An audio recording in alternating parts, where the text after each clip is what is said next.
जनता के पैसे से शादी हुआ है। जिस कंपनी से मदद पहुंचाया जा रहा है उस कंपनी से जनता परेशान है।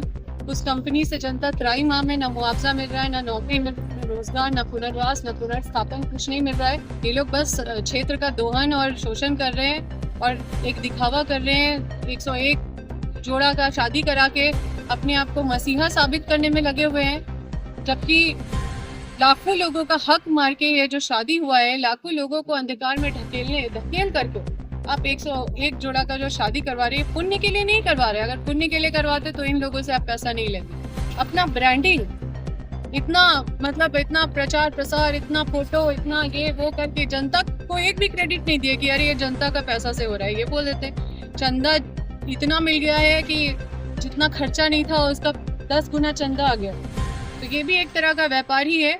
देखिए, हम तो बस यही कहना चाहेंगे साहब कि शादी तो मंदिर में भी एक सिंदूर से हो जाता है। शादी तो दहेज दहेज वो हमने तो सुना है कि वो अपने बयान में भी दहेज का वर्ड यूज किए हैं, जो कि क्या अपराध है, जिसको हम लोग चाहते हैं कि ये शब्द हमारे समाज से खत्म हो जाए। लेकिन एक जनप्रतिनिधि होने के नाते उन्होंने दहेज शब्द का यूज किया है। और साथ में जितने भी कंपनी है यहाँ पे, आप पीवीएनएल, एनटीपीसी, सब स्टिकर लगा लगा के, आप वहाँ पे अगर घूमे होंगे तो देखे होंगे पीवीएनएल, एनटीपीसी सबका स्टिकर सटा हुआ था।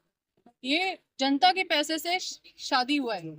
तो ये सोचिए कि बीजेपी का प्रचार प्रसार कराने के लिए ये पार्टी इतना नतमस्तक हो चुकी है, क्योंकि वो इतनी गलत में है। वो जान रही है कि हम गलत में है, बस हमसे विरोध नहीं करे, हमारे हमारे पास जनता का इश्यूज नहीं रखे, इसलिए इतना मदद किया जा रहा है।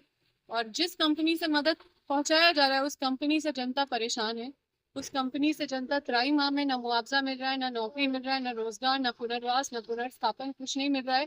अब इन लोगों से कैसे लड़ेंगे जब इतना फेवर कर रही है। और हम एनटीपीसी पीवीएनएल के खिलाफ हम पीआईएल भी किए हैं कि कैसे आप रोशन लाल चौधरी का आवास का टेंडर निकाले, कौन नियम के तहत जनता का पैसा से आप टेंडर निकाले। और जब हम ये बात रखें तो ये जो काम है ये टेंडर का, वो रांची वाले इनके पर्सनल घर पे एनटीपीसी करवा रही है। तो इनका साठगांठ पूरा कंपनी के साथ बहुत मजबूत है। ये लोग बस क्षेत्र का दोहन और शोषण कर रहे हैं और एक दिखावा कर रहे हैं। 101 जोड़ा का शादी करा के अपने आप को मसीहा साबित करने में लगे हुए हैं, जबकि लाखों लोगों का हक मार के ये जो शादी हुआ है, लाखों लोगों को अंधकार में धकेल करके आप 101 जोड़ा का जो शादी करवा रहे हैं, पुण्य के लिए नहीं करवा रहे। अगर पुण्य के लिए करवाते तो इन लोगों से आप पैसा नहीं लेते। क्या ये सोचिए कि अपना ब्रांडिंग इतना इतना प्रचार प्रसार, इतना फोटो, इतना ये वो करके जनता को एक भी क्रेडिट नहीं दिया कि अरे ये जनता का पैसा से हो रहा है। ये बोल देते चंदा इतना मिल गया है कि जितना खर्चा नहीं था उसका 10 गुना चंदा आ गया। तो ये भी एक तरह का व्यापार ही है। और सब समझ रही है, लोग तो देखे ही हैं।